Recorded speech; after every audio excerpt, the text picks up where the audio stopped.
In the early morning hours of October 3rd, 1999, at Tianjin Tianhe Hospital, a 69-year-old man quietly stopped breathing in his sleep.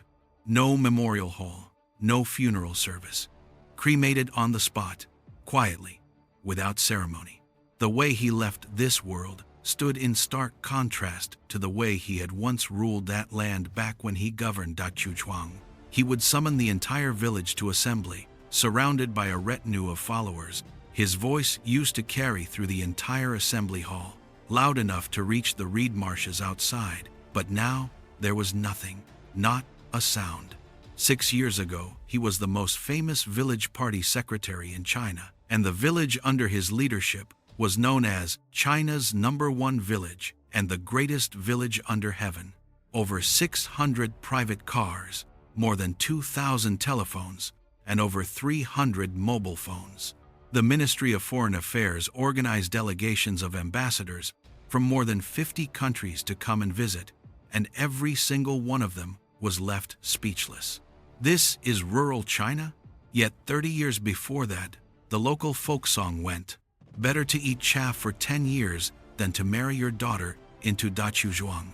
In 1930, he was born here. In 1999, he died in a hospital in Tianjin. The 69 years in between trace the most dramatic arc in the history of rural China in the 20th century. This is not a story about how an era forges its heroes, nor a story about how a hero is destroyed by power. This is a story about individuals and institutions, about capability and rules, about success and its limits. Welcome to Fanko Evolution. I'm Fanko. Today, let's step into the story of Zuomin and Daqiuzhuang. Before we begin, as always, we have 3 questions to keep in mind. 1. How did a poverty-stricken village where people begged for survival transform into the #1 village in all of China within just 30 years? Why would a man bold enough to defy the police end up quietly fading away in a hospital in his final years? 3. Why has Daqiuzhuang, without its village chief, outlasted and outgrown the Daqiuzhuang that had one? All right, get ready. Let's begin.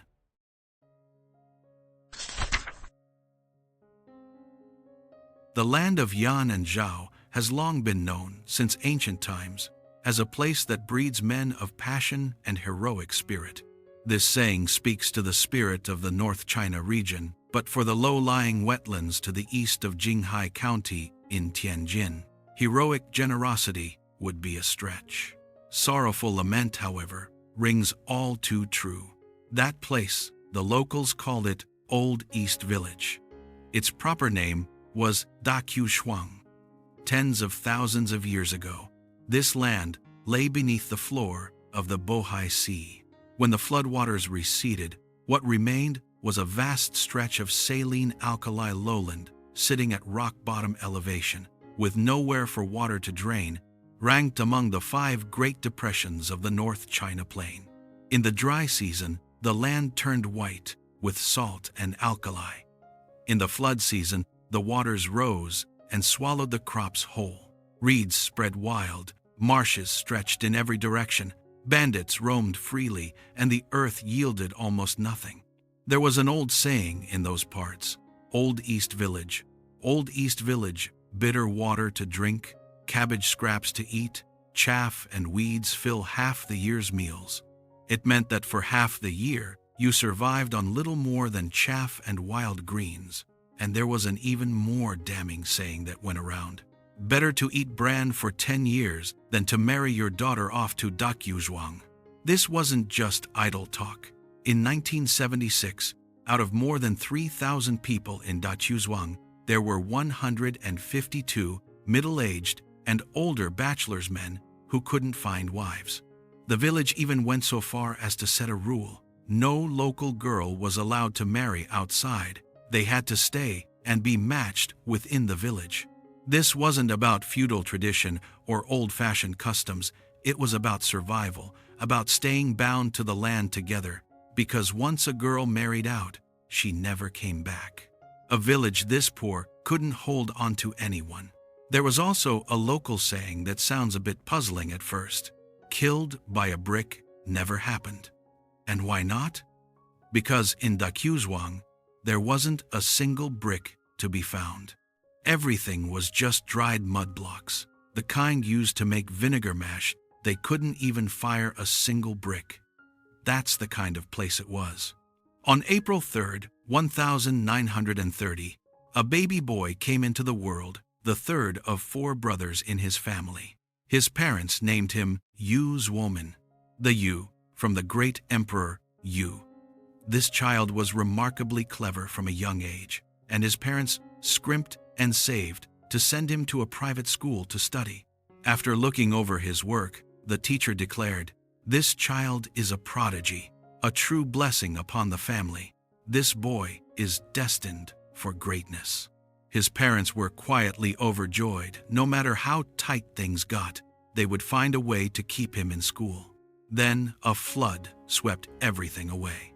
His father went out one day and was swallowed by the floodwaters, never to return. The family's backbone was broken.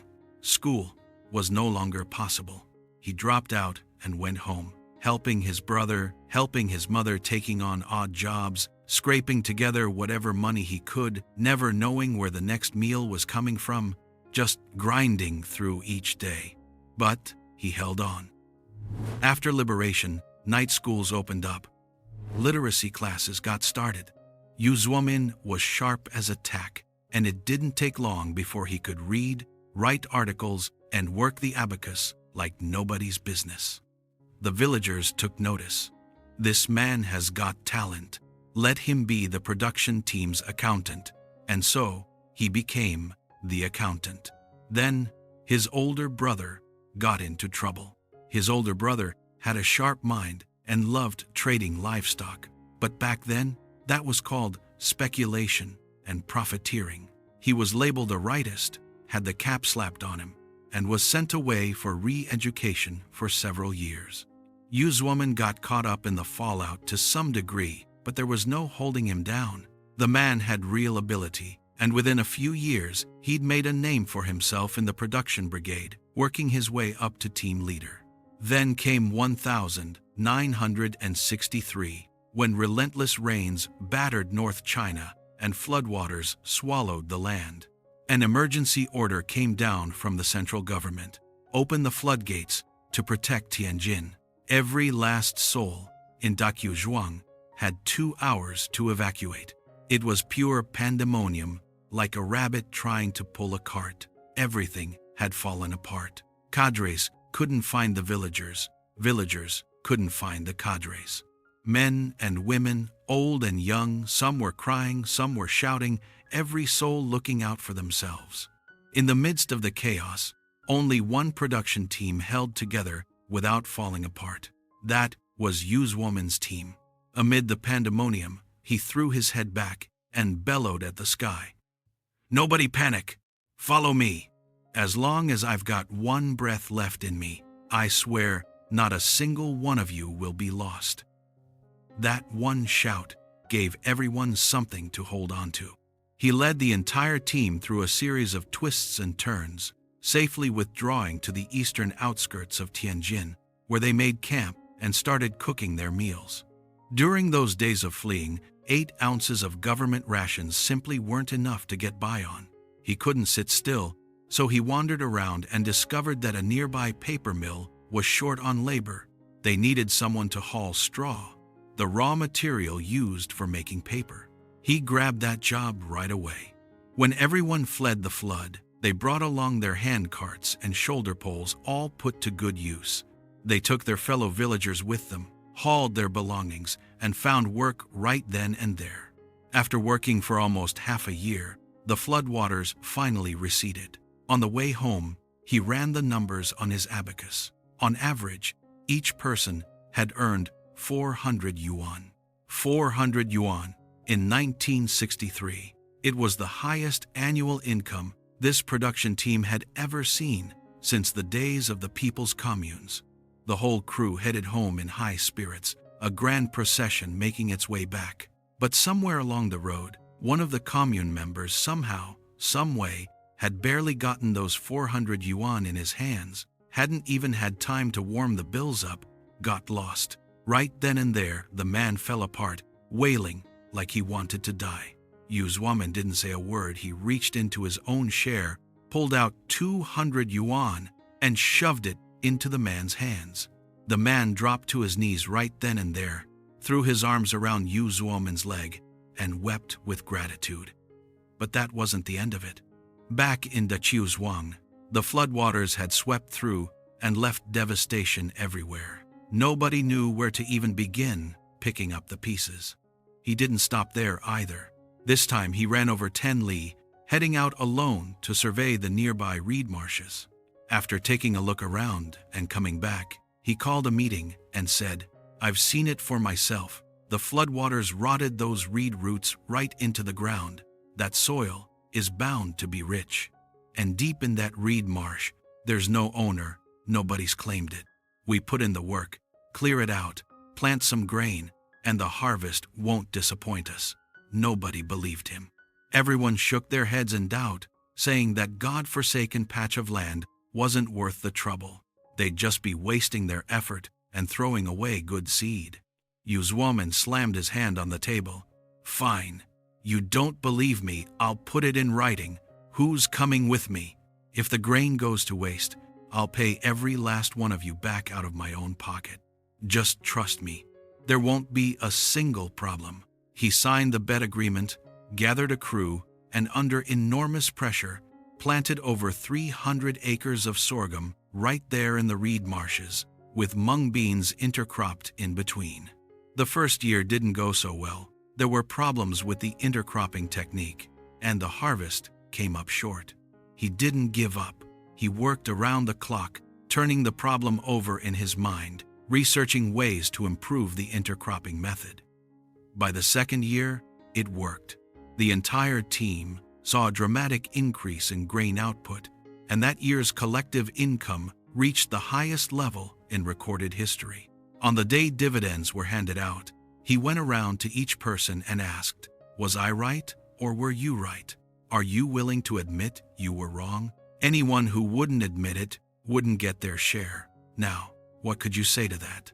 One by one, everyone fell in line. What else could they say? Having established his authority, he went on to do something even more clever. He went into town to buy donkeys. He deliberately picked out the blind ones, the lame ones, the ones nobody wanted, female donkeys that were practically worthless, and he bought them up in batches. When the sellers saw him coming, they were thrilled, because they'd been worried they couldn't unload those animals at all, and every one of them was happy to sell. He would take these crippled jennies back, pair them with a stud horse, and the young mules they produced after 2 years of raising them, each one would fetch enough money, enough to keep the whole team celebrating for a good while. Each time he pulled it off, the whole team pocketed another tidy sum, and everyone got to eat well and live large right alongside him. After all of this, the villagers gave him a nickname, Little Immortal. In other words, this man had real talent in a backwater like that. How many people could come up with ideas like his? And so it was that in the early 1970s, some say 1971, others say 1974, but somewhere in those years, Zuomin became the party branch secretary of Daqiuzhuang, which is to say, secretary of the party branch. By this point, he was already in his 40s, no longer a young man. The first thing he did upon taking office was deal with a corruption case involving his own nephew.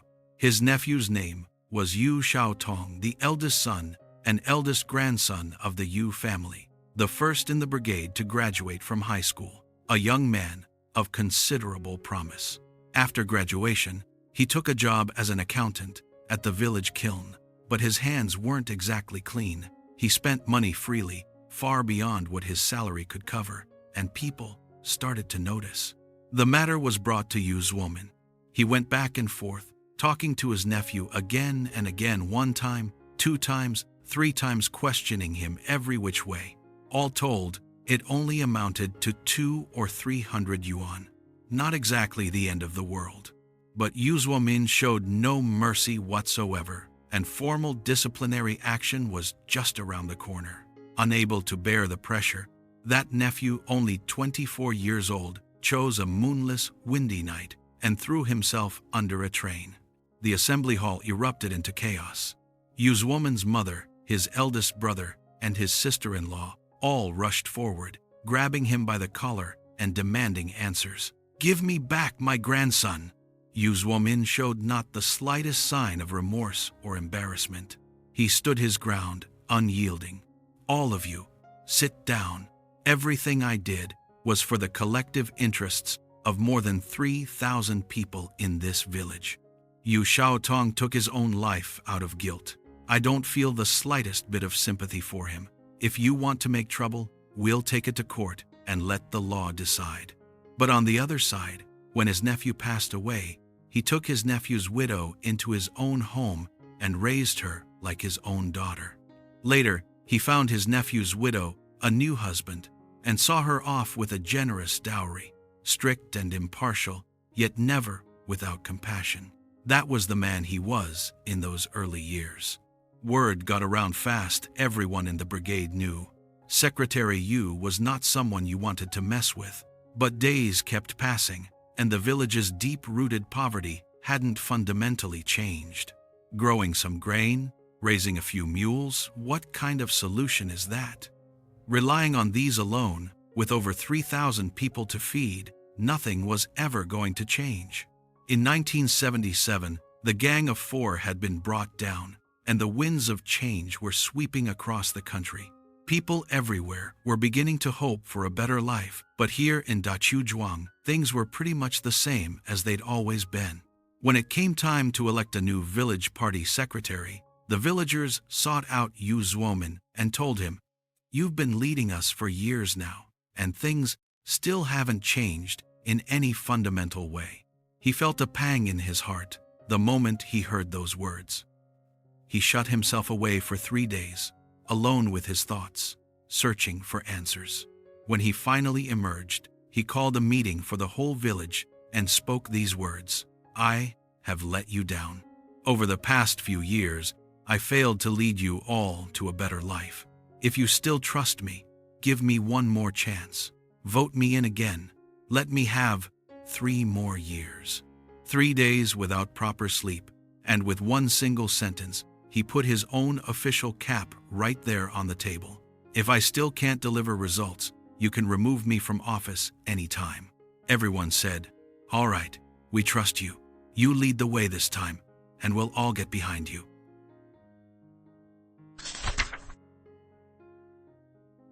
In late 1977, Daqiuzhuang embarked on something almost unimaginable in rural China, at the time building a factory.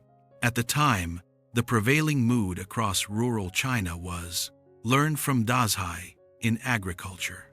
Everyone was focused on farming, and nobody had their minds on industry. Zuomin's conclusion was simple. Farming grain on this poor, salt-crusted land would never turn things around. Industry was the only way out. But what was a factory? And how do you even build one? No money, no technology, no talent, no experience. Where to start? With people. There was a man in the village by the name of Liu Wanming. He had an unusual past before liberation. He had briefly served in the puppet army, and because of that, the villagers wanted nothing to do with him, and considered him to be a man of questionable character. But after liberation, he worked his way up from a factory floor worker to deputy section chief of the equipment department at a steel plant in Tianjin. He knew his craft, and over the years he spent at that Tianjin steel plant, he had built up quite a network of connections, and many of his old friends from back then had since risen to become factory directors. Liu Wanming had caught wind of something. A major steel mill in Tianjin was in desperate need of strip steel, those long, narrow steel sheets no wider than 1 meter. It looked something like a giant roll of tape, and this product was in short supply on the market, with enormous potential. He went to Zuomin with a proposal, saying, "We could set up a strip steel mill. I guarantee there'll be a market for it." The villagers rolled their eyes the moment they heard his name. This Liu Wanming had served in the puppet army. He couldn't be trusted. Zuomin overruled them all. After hearing Liu Wanming's analysis, he felt there was something worth pursuing and brought him on as a sales rep. There was also another villager named Liu Wanquan, nicknamed Liu Waneng, meaning Liu the All-Capable. He had worked with boilers, knew his way around electronics, and could handle just about anything. He was a true jack-of-all-trades. Zuomin appointed him factory director, putting him in charge of production and technology. 2 talents slotted into place. Next came the money problem. No money. What do? You scrape it together. They pulled 50,000 yuan from the village collective funds, borrowed 20,000 yuan from nearby township enterprises, took out a 20,000 yuan bank loan, and then the villagers chipped in 1 yuan, 2 yuan, dime by dime, quarter by quarter. The villagers pooled together another 10,000 yuan. All added up, it came to exactly 100,000 yuan, the entire startup capital for Daqiuzhuang's first wave of factories. 10,000 yuan, it sounds like nothing today, but this was 1,977. It was a serious sum of money, but it still might not be enough, so they had to scrimp. They built the factory themselves, and it was pretty rough around the edges, but that was fine, as long as it got the job done. Get the wheels turning first, worry about the rest later. And what about the machinery? Again, it came down to Liu Wanming. He tapped his old connections at the Tianjin steel plant, bought a pile of used parts at rock-bottom prices, and spent 2 months piecing them together, scrounging and improvising until he had assembled 3 machines. And after tweaking and adjusting, they actually worked. Then came the hardest obstacle of all: no raw materials. It was the era of planned economy. Steel was a scarce resource, allocated by the state, and Daqiuzhuang simply had no place in the supply plan.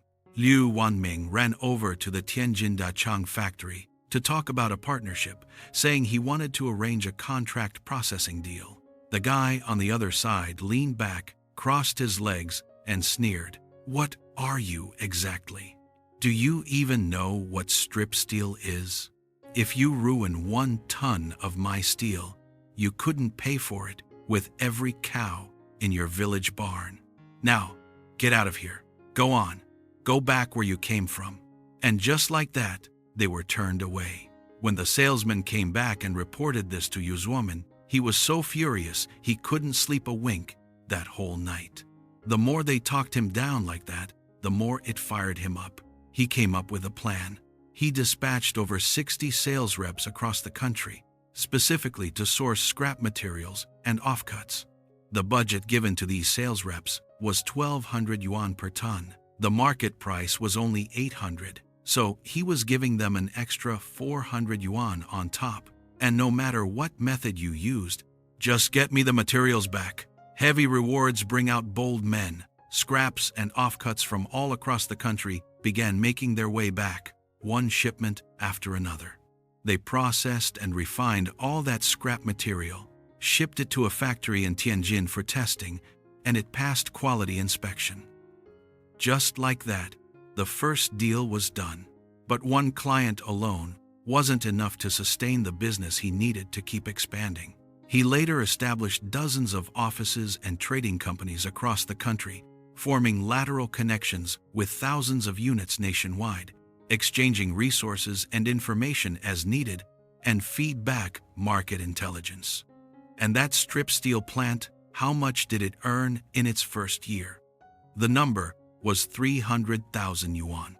Then, from 1979 to 1981, 3 more years brought in another 1.6 million. With money in hand, they immediately started rolling the snowball, building a printing factory, an electronics factory, a high-frequency pipe manufacturing plant specializing in steel pipe production. Of course, there were stumbles along the way. One of the factories relied heavily on exports. But then, the Iran-Iraq War broke out. During those years, the moment Iran and Iraq started fighting, the export channels were immediately disrupted. The factory couldn't keep going. Zuomin later reflected on this. It all came down to poor intelligence, working in isolation, and failing to do proper research. From that point on, Daqiuzhuang adopted a firm principle. Before launching any project, you must first do your homework thoroughly. Never follow the crowd blindly. It was right around this time that a young man caught Zuomin's eye, someone who would go on to become one of Daqiuzhuang's most iconic figures. The factory director of the electrical appliance plant was a man named Zhang Yanjun.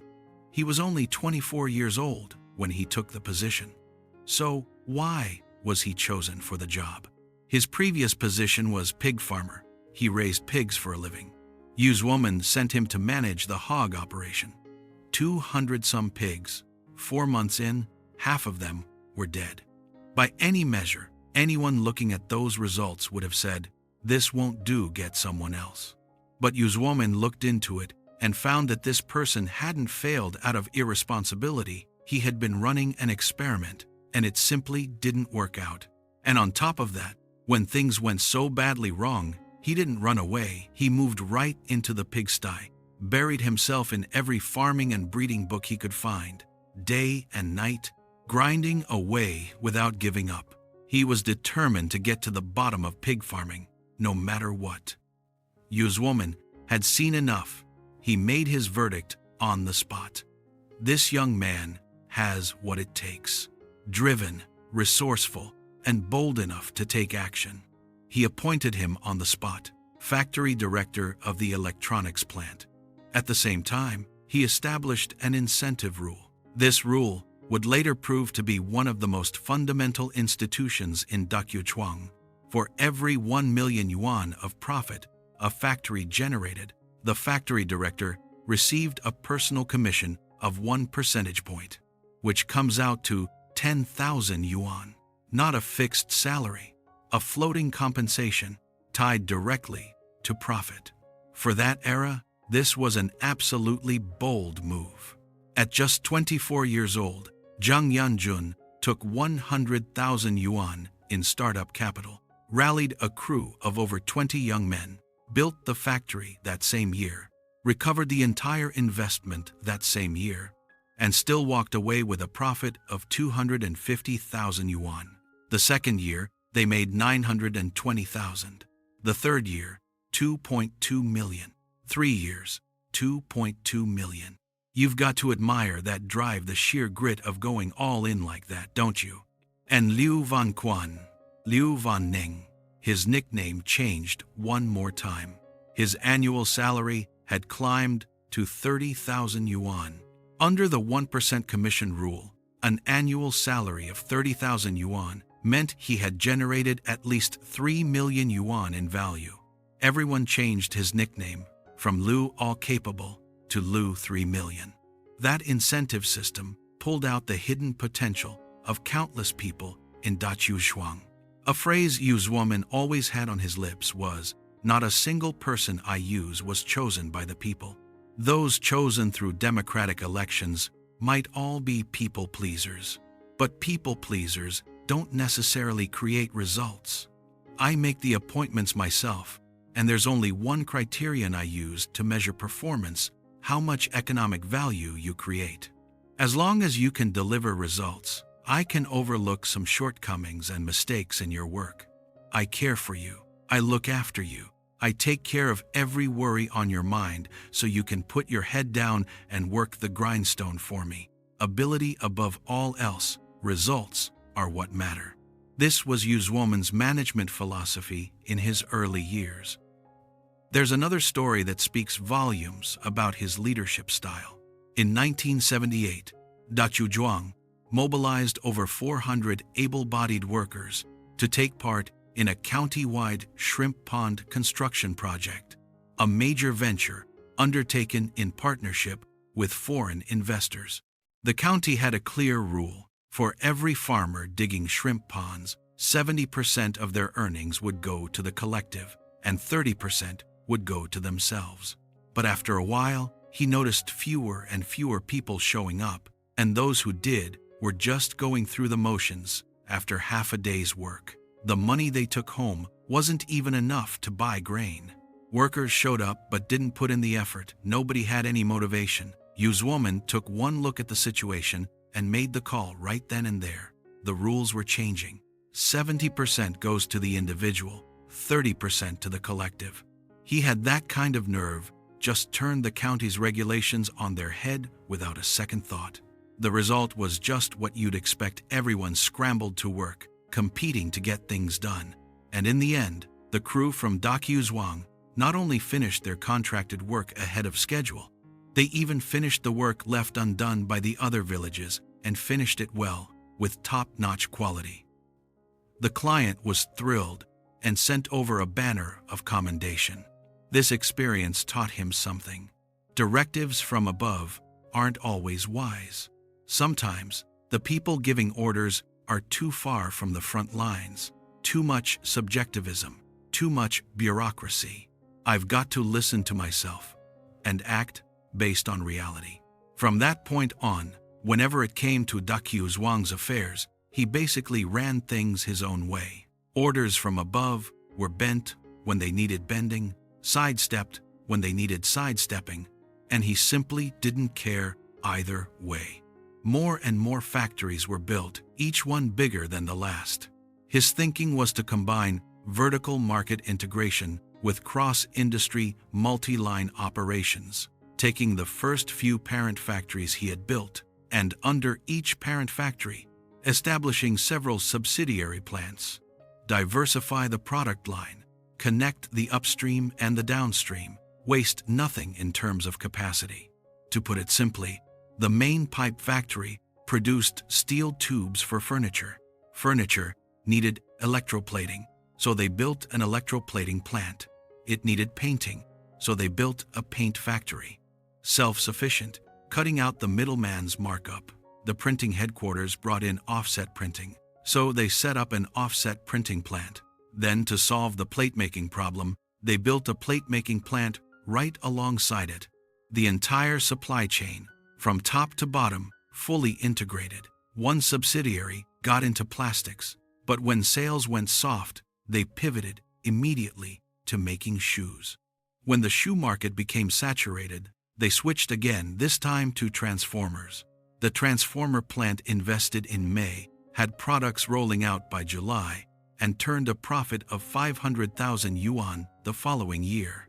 The speed of these pivots was nothing short of breathtaking. By 1986, Daqiuzhuang's four major flagship factories, the cold-rolled strip steel General Factory, the pipe manufacturing General Factory, the printing General Factory, the General Electronics Factory, together, they had spawned 56 sub-factories. By 1987, Daqiuzhuang had grown to over 100 factories, spanning 20 industries and more than 100 product lines, with a total output value surpassing 200 million yuan.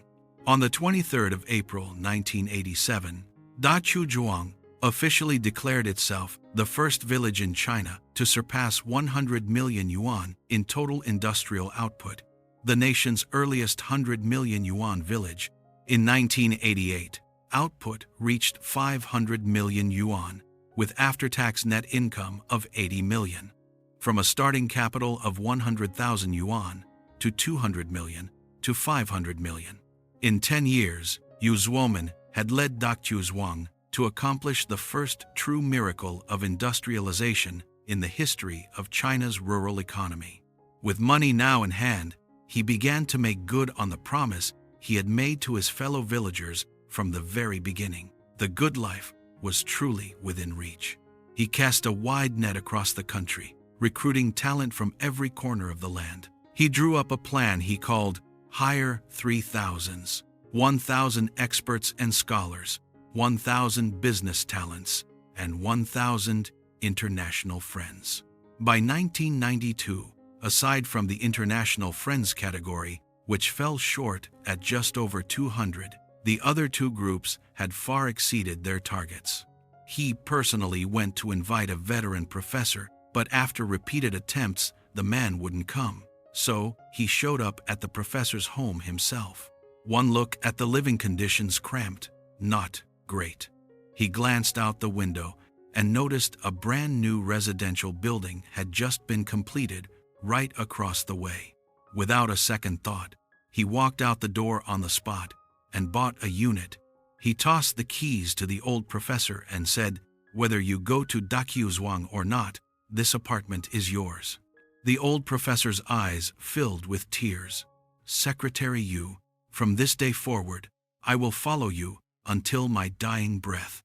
That was the decade when a single spark set the prairie ablaze.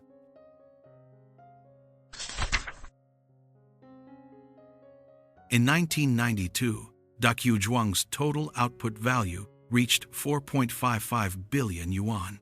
Net income stood at 510 million yuan. Per capita income, 124,000 yuan per person, more than 10 times the national rural average. According to the statistical yearbook published by the National Bureau of Statistics, that year, Daqiuzhuang ranked first in the nation across every major economic indicator. China's #1 village, not a title they gave themselves, but one backed by hard data from the National Bureau of Statistics. That year, within the single village of Daqiuzhuang, there were over 600 private cars, 260 luxury sedans, more than 2,000 telephone lines, and 300 to 400 mobile phones. The Ministry of Foreign Affairs organized ambassadors from over 50 countries stationed in China to come and visit, and every single one of them was stunned. "This is a Chinese village?" Zuomin stood at the center of the crowd, brimming with pride and confidence.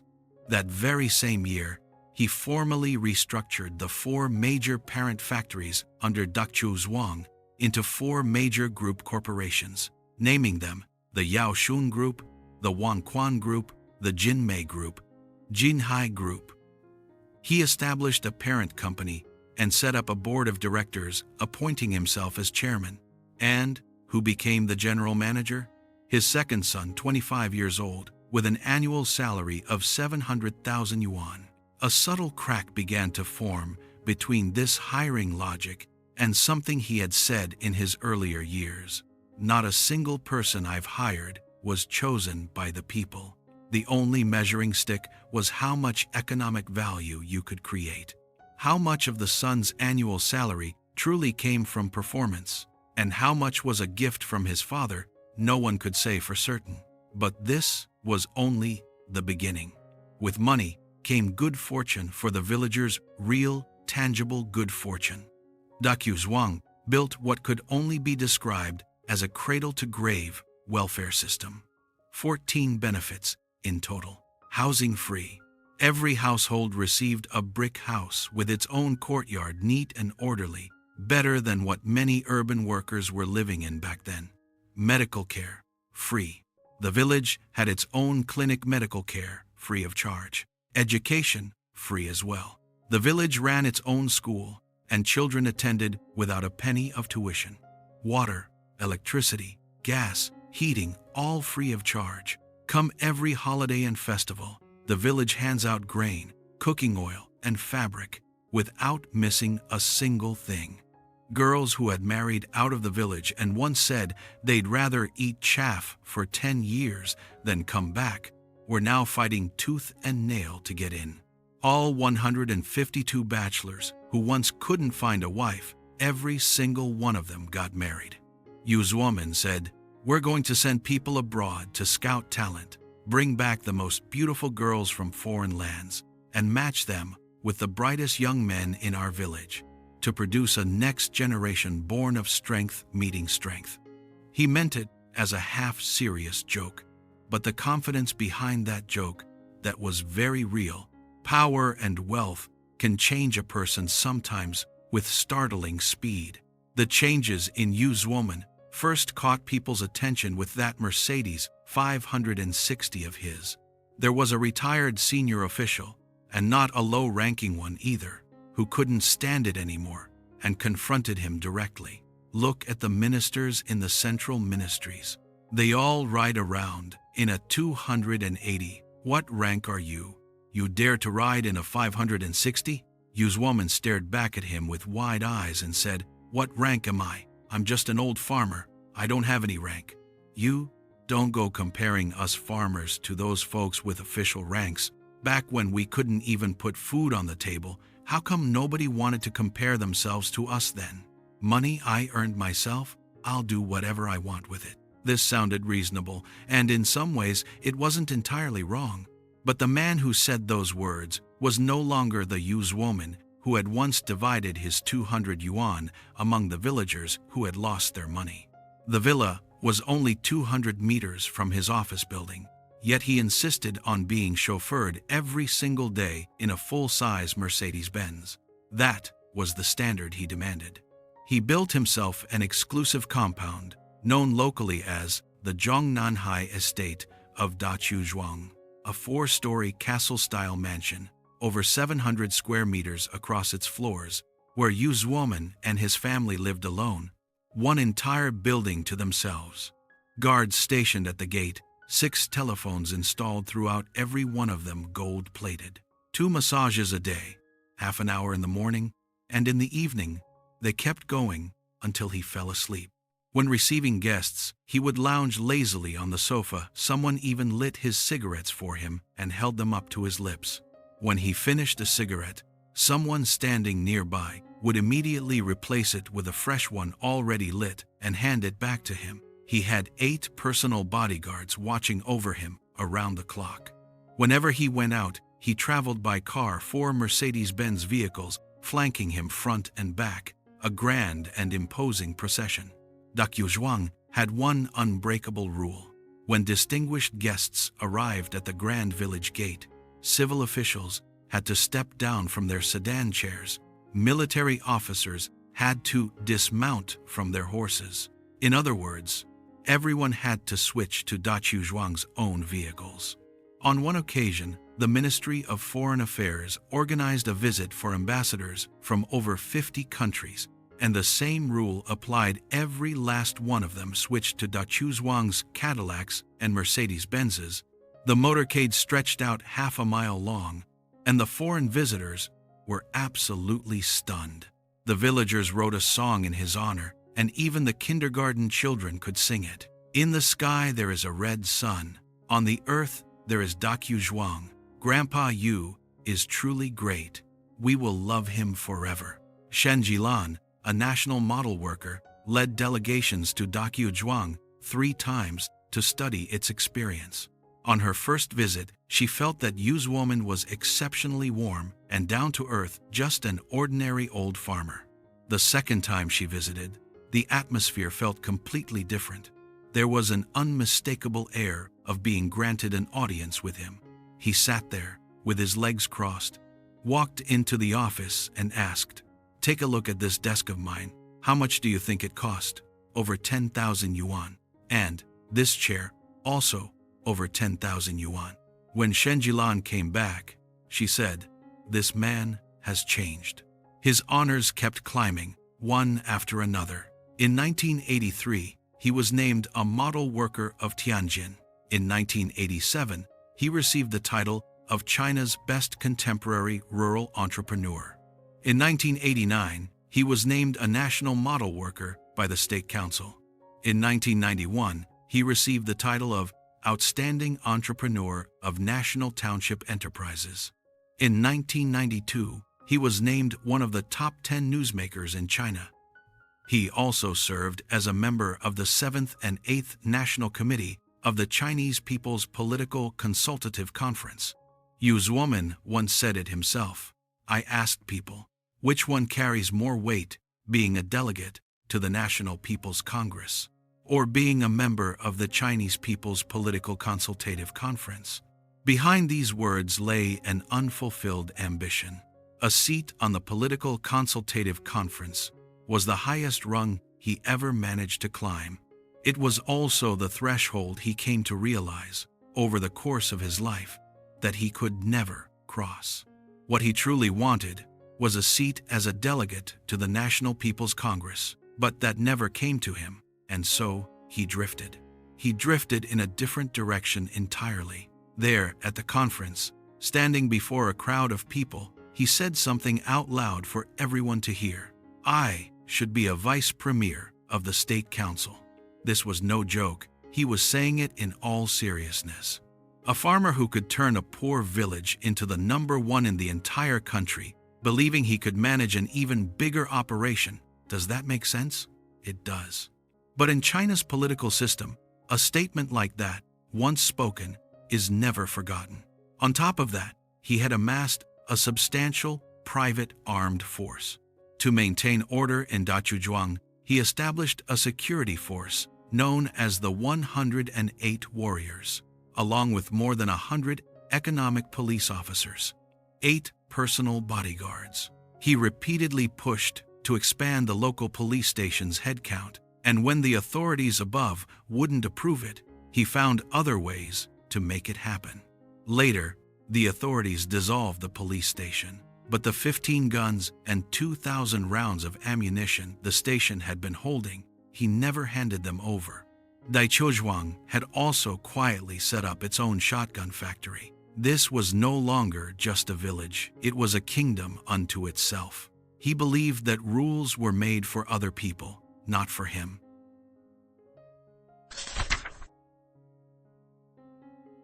And throughout Daqiuzhuang's rise, violence never once left the picture. Zuomin built his empire on brains and nerve, but what kept him in power was something else entirely: fear. Make him uncomfortable, and you'd have a problem on your hands. Anyone who said the wrong thing paid the price. This dynamic had existed since the early days of his rise to power. It just grew more brazen with time. In March of 1990, a driver said the wrong thing. This driver worked for Liu Jinggang, the deputy general manager of Daqiuzhuang Industrial Company.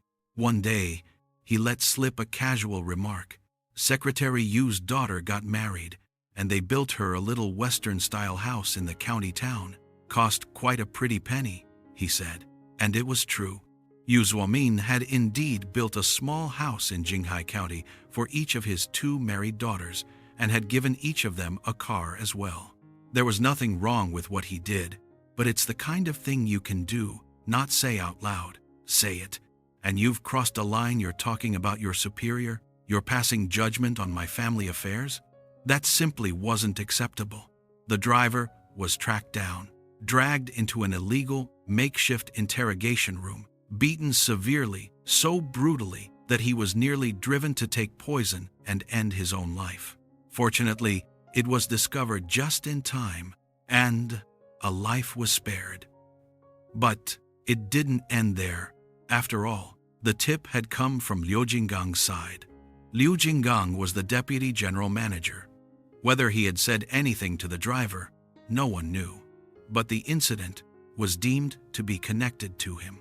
Liu Jinggang had 3 brothers. One by one, on various pretexts, they were hauled into the Daqiuzhuang police station and beaten brutally. Liu Jinggang's father, Liu Yutian, was 64 years old, his hair already gone white, a plain, honest man of the land. Zuomin gave the order: drag this Liu Yutian out onto the street. Humiliate him publicly. Teach him a lesson. So a group of men stormed into Liu's home without a word of explanation and dragged this 64-year-old white-haired old man out of his house and into the street, right in front of the entire village, beat him savagely. Someone nearby tried to step in and stop it, but one sharp glare sent them back. This was Secretary Yu's order. Who dared interfere? Nobody dared. They beat him and walked away. Liu Yutian was rushed to the hospital, but there was nothing the doctors could do. He didn't make it. The autopsy report told the full story. Bruises and lacerations covering his entire body, 9 broken ribs, A 64-year-old man beaten to death in broad daylight on a public street. The way Zuomin handled the matter was nothing short of chilling. He called a village-wide meeting, took the stage, and declared that Liu Yutian was a village thug and local tyrant, someone who had long terrorized the community, oppressed the people, and stirred widespread resentment. He is a tyrant, even more ruthless than Nanbatian. Punishing him is a righteous act of ridding the people of a great scourge. He also said, Liu Yutian, that son of a bitch, should have died long ago. He died too late. He got exactly what he deserved. If any of you have the ability to get up on stage and expose his crimes, do it, and those who can't, just shout curses at him from below. The next day, big character posters covered every wall in the village. Beating someone to death is no crime. Liu Yutian deserved to be beaten to death. Then he organized 2 marches of nearly 1,000 people, circling through the village, chanting all the way, "Down with Liu Yutian. Liu Yutian deserves to die."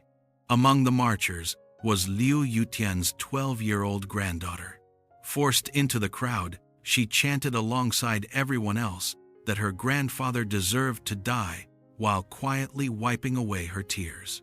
His 5-year-old grandson was detained for 4 days, forbidden from going home, and forced to write a self-criticism at school, completely cutting ties with his grandfather.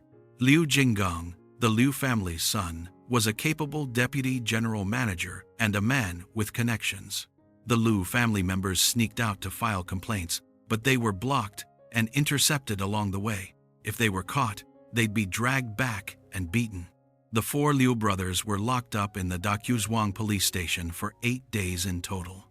In the end, they fled the village in tears, forced to leave their own home behind. The public security authorities mobilized a massive police force before finally bringing all 7 perpetrators to justice and sentencing them according to the law. On Zuomin's side, he immediately rallied over 2,000 people to sign a petition protesting the verdict, calling the killers heroes. They even collected donations for the killers. 1 household supported for every 200 households contributing, and the money they used wasn't their own. It came from the collective's funds. In the end, justice was served, the case was ruled on, and those responsible went to prison. Yet Zuomin remained comfortably in his seat, as if nothing had happened at all. But pride comes before a fall, and his fall was coming. In November of 1992, disaster began arriving at an accelerating pace. That month, the general manager of one of Daqiuzhuang's subsidiary companies suddenly died of illness. After his death, an audit revealed he had left behind a massive hole of 300 million yuan, 200 million in bank loans, and 100 million in outside debts, and nobody could account for where the money had gone. This man was one of Zuomin's trusted insiders. While he was alive, no one dared to oversee him, no one dared to ask questions. Only after his death did the matter come to light. Zuomin was furious.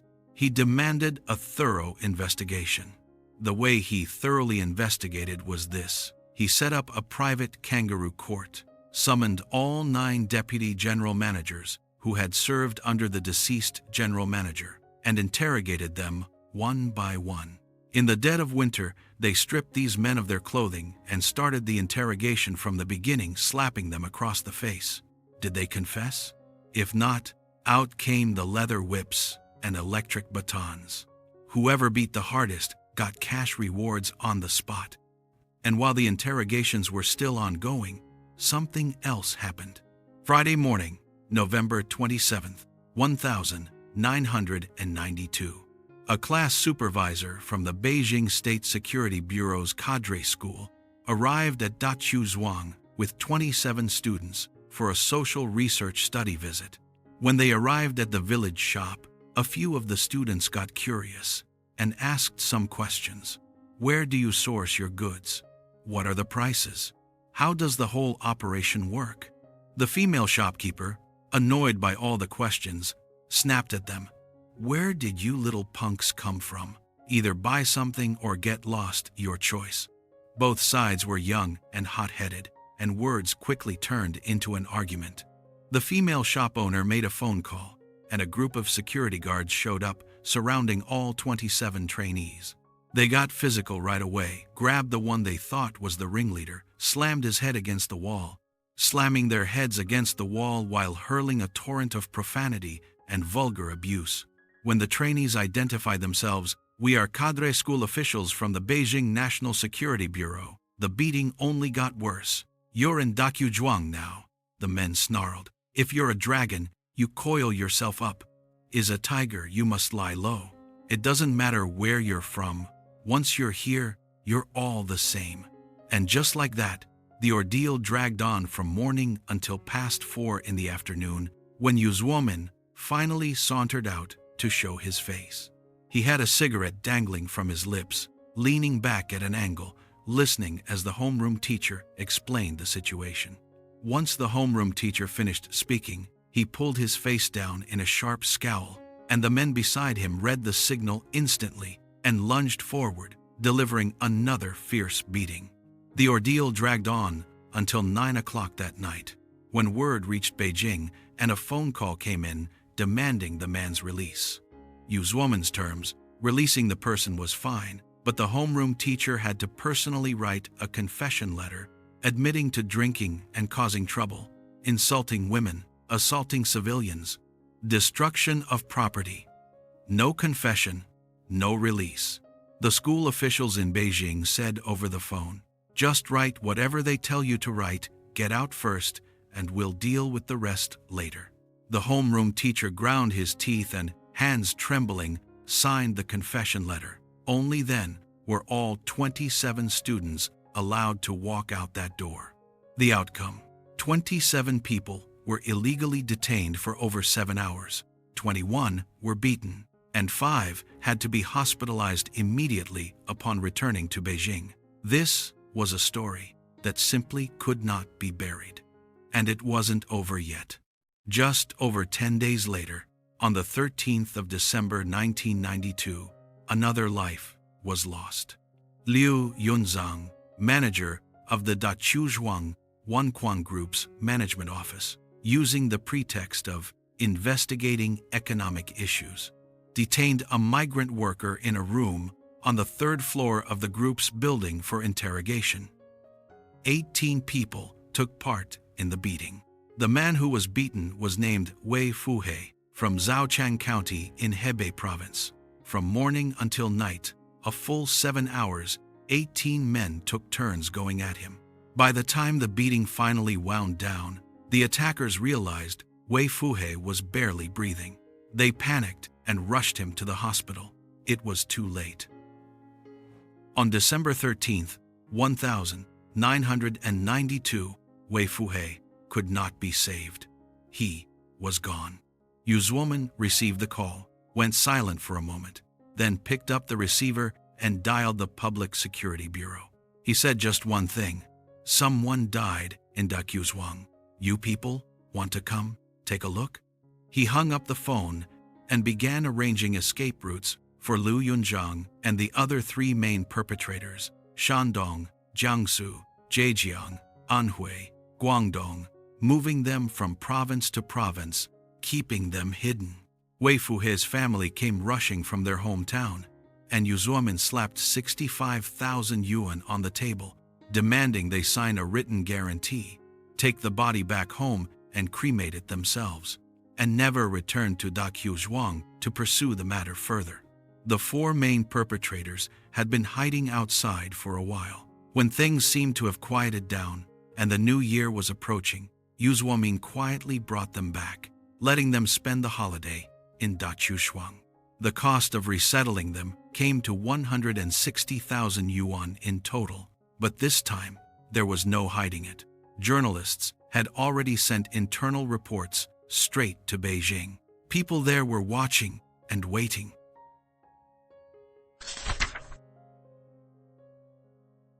It was January 1993 inches Daqiuzhuang, and the bitter wind cut like a blade.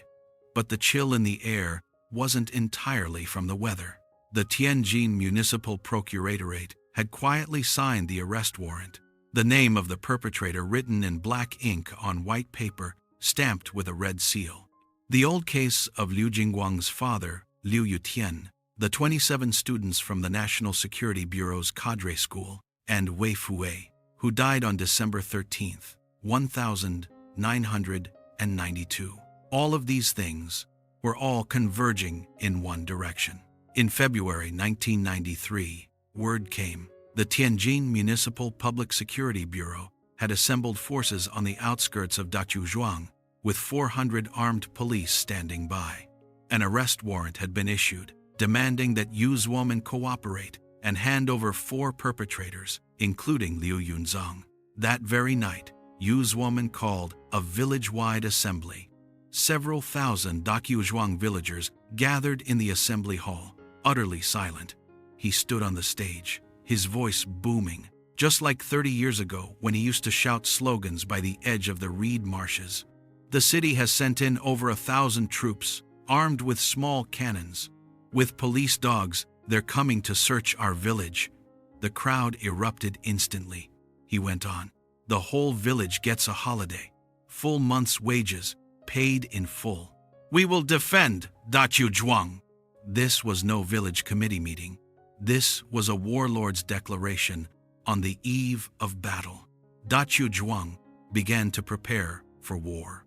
Cars, tractors, horse-drawn carts, and fuel tankers filled with gasoline were all hauled out and lined up across the village entrance, forming a barricade. The men armed themselves with knives, clubs, and shovels, standing guard in rotating shifts, day and night, without rest. 400 police officers waited on the outskirts of Daqiuzhuang, 1 day, 2 days, 3 days. No one came out to hand anyone over. On February 19th, the Tianjin municipal authorities issued an ultimatum. Law enforcement officers must enter Daqiuzhuang to carry out their duties by 6 o'clock that evening, or face the consequences. By 4 in the afternoon, the village entrance remained a wall of iron.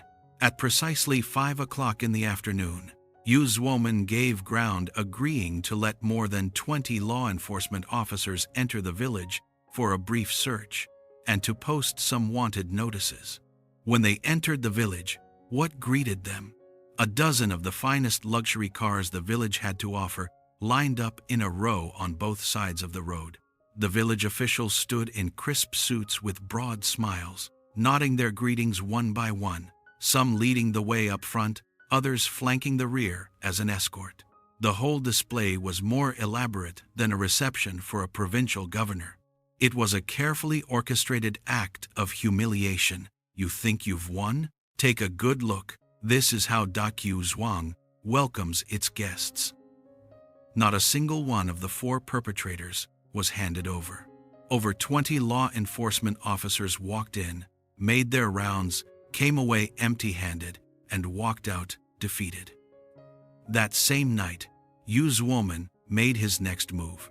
He organized a team to compile a document into a pamphlet, which was distributed to various units throughout Tianjin, with copies sent to government agencies at every level.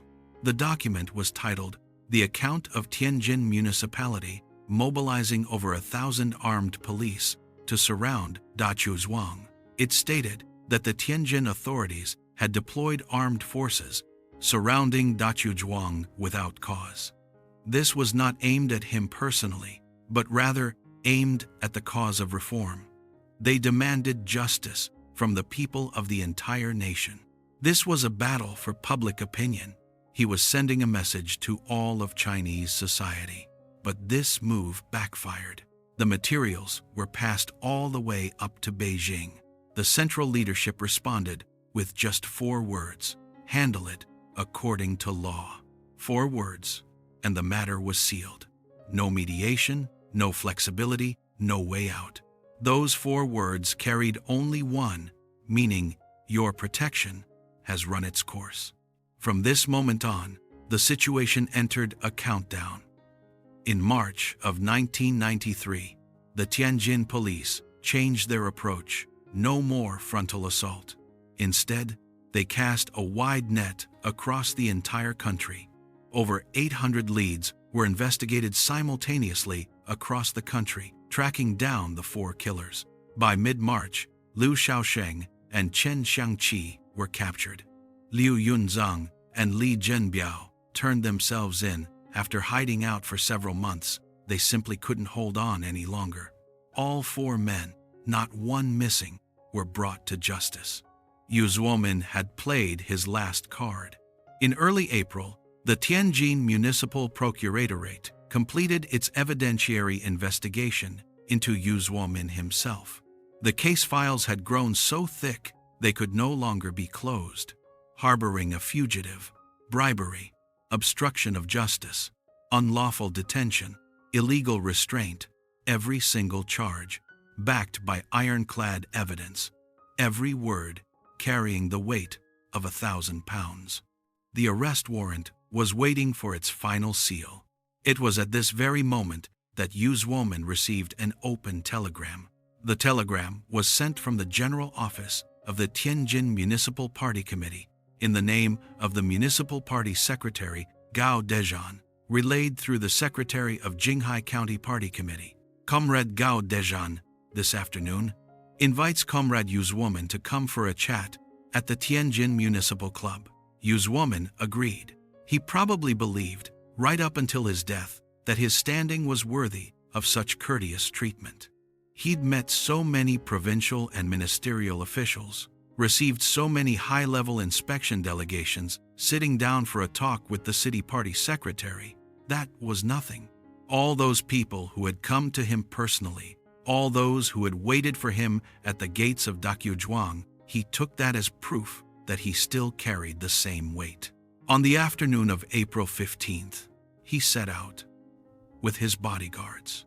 He walked through the gates of the Tianjin Municipal Club, but his bodyguards were stopped outside house rules. No outsiders allowed in. Standard procedure, nothing unusual about it. Zuomin walked in alone. And when he stepped through that door, what did he see? Not the Tianjin Party Secretary. What he saw were fully armed police officers. On the afternoon of April 15th, at the Tianjin Municipal Club, he walked in and never walked out again.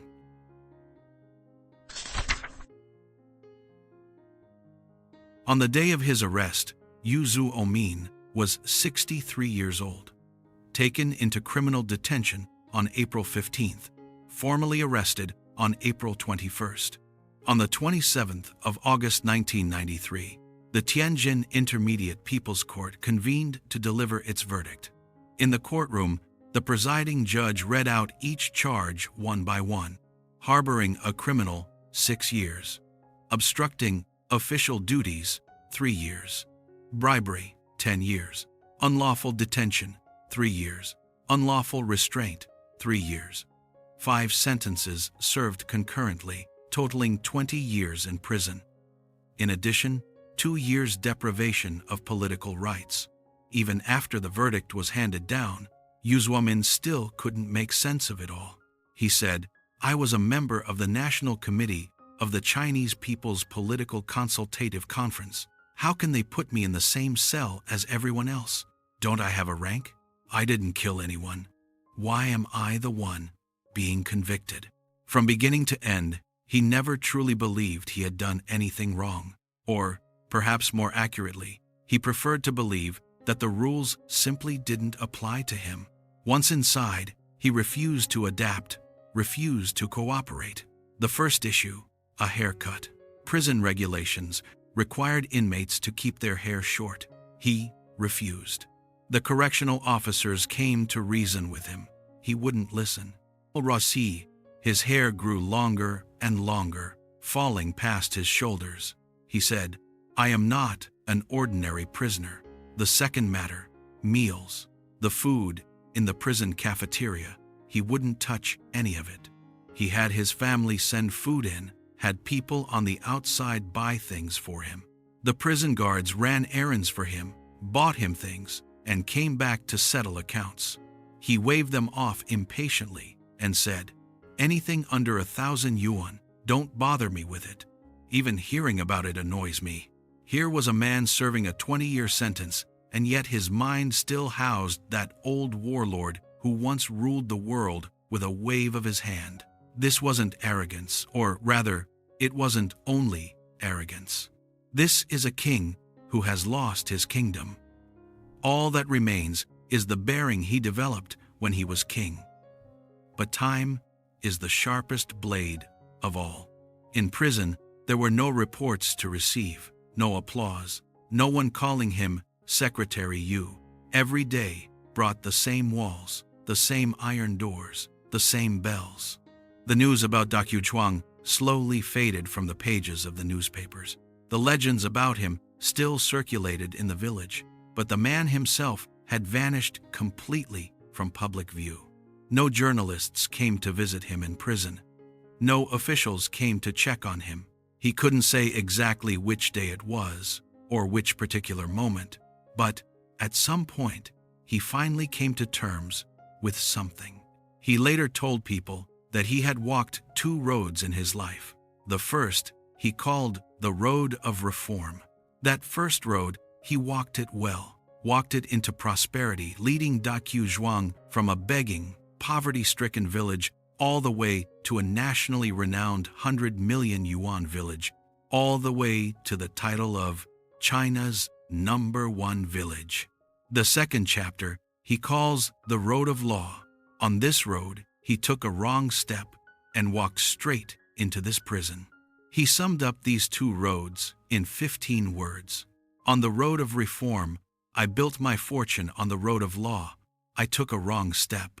These 15 words are the most clear-headed thing Zuomin ever left behind.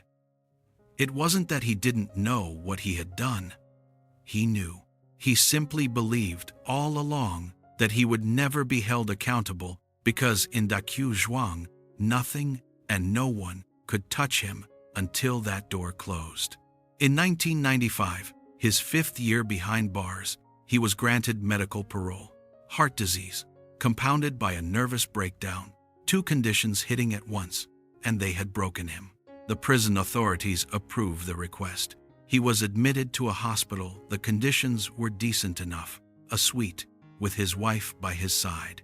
But the sharp light that once filled his eyes, that commanding gleam he carried on stage when he held the world in his hands, was gone. In 1997, his mother passed away. He was granted temporary release to pay his respects. They say he stood before his mother's coffin and wept bitterly. A man in his 60s, dressed in a patient's gown, stood in some corner of the village he had built with his own hands, weeping beside his mother's body. That was the last time he ever set foot on the land of Daqiuzhuang. At the end of 1998, he was transferred to Tianjin Tianhe Hospital. October 3rd, 1999. The early hours of the morning. Tianjin Tianhe Hospital. Zuomin took his last breath in his sleep. He was 69 years old. No memorial hall, no funeral service, no farewell ceremony. The Tianjin Municipal Committee refused to allow the body to be transported back to Daqiuzhuang. He was cremated on the spot, quietly, without a word. 2 versions of his death would later emerge. The first, he had taken a large quantity of sleeping pills and ended his own life. The second version, a sudden heart attack, a fatal one. The official statement reads, he had long relied on sedatives to sleep, and the excessive use of sleeping pills had progressively worsened his heart condition, ultimately proving fatal. Which version is true, no one can say for certain. The cremation saw to that. He left this world far sooner than the sentence on his verdict called for. He had served less than 7 years. What he left behind were only those 15 words. Daqiuzhuang would not stop and wait for him. In the very year Zuomin was arrested, 1993. What was Daqiuzhuang's total industrial output? 56 billion yuan. The backbone had fallen, But Daqiuzhuang had not. The machines kept turning, the workers kept showing up, the orders kept coming in. That number pierced a myth that had been passed around for years, the myth that said Zuomin was Daqiuzhuang. The truth was, Daqiuzhuang was never just one man. He had built this system, but the system had already developed a momentum of its own. On the 18th of November, 1993, an official document came down. Dissolve the village. Establish a town. The village of Daqiuzhuang was officially renamed Daqiuzhuang Township, absorbed into the administrative framework of Jinghai District, Tianjin. The four major conglomerates, Yaoshun, Wanquan, Jinmei, and Jinhai, were broken up and restructured. No longer could a single chairman call all the shots. The transition toward a modern corporate system had begun. Those 14 employee benefits, starting from 1,995, were stripped away one by one. Free housing gone. Free medical care slashed. Water, electricity, and heating now came with a bill. The company's own schools were merged into the town's unified education system. Factory wages were no longer dictated by the Yu family. They shifted to market-rate standards. Some longtime villagers recalled that those years were deeply unsettling. They had grown used to the iron rice bowl, and when it suddenly disappeared, they felt lost. They had grown used to having the lord of the manor around, and when he was suddenly thrown in prison, they were gripped by panic. But panic was a matter of the heart. The economic engine of Daqiuzhuang kept on running. In the mid-90s, the steel industry as a whole began to decline. Daqiuzhuang had built its fortune on steel, so its core business took the hardest hit. Add to that the constant turnover in management, the unease among the people, and the upheaval of restructuring during those years, Daqiuzhuang's output truly took a hit. Some outside voices said, "Without Zuomin, Daqiuzhuang is finished." But it wasn't. It went quiet for a time, and then it reinvented itself. From a single steel processing operation, expanding into a diversified industrial park, from a purely collective economy, evolving into a mixed ownership model, from a command-style management where the village chief calls all the shots, to a modernized corporate governance structure. This process took nearly 30 years stumbling along. Never pretty, but they made it through. In 2022, Daqiuzhuang Township posted the following scorecard. Total industrial output value, 87.1 billion yuan. Industrial enterprises within the township, over 600.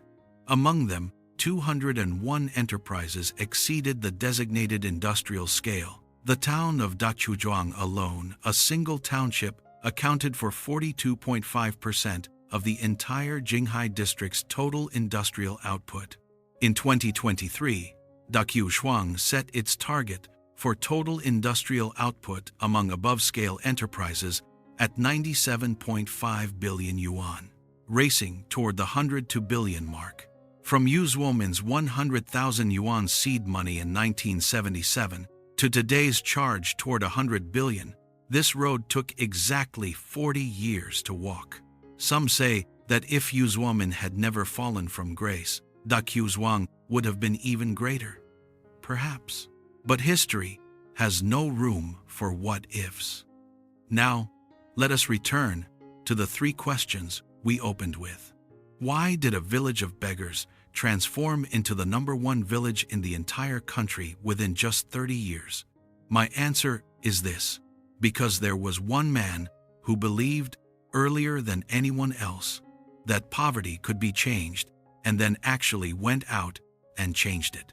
He took that 100,000 yuan, took Liu Wanming and Liu Wanquan, took more than 60 salespeople who traveled the country hustling for scrap materials, along with Zhang Yanjun and his crew of more than 20 fearless warriors.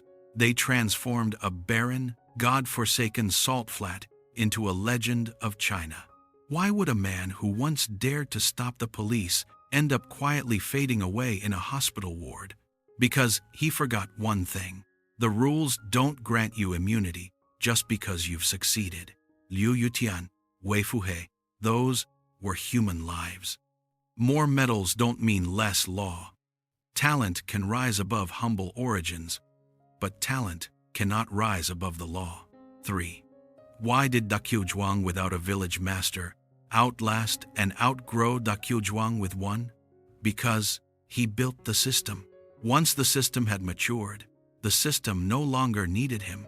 With his success, Zuomin proved one thing. In that era, those who believed in change could work miracles. And with his failure, he proved something else. Miracles are never held up by one person alone.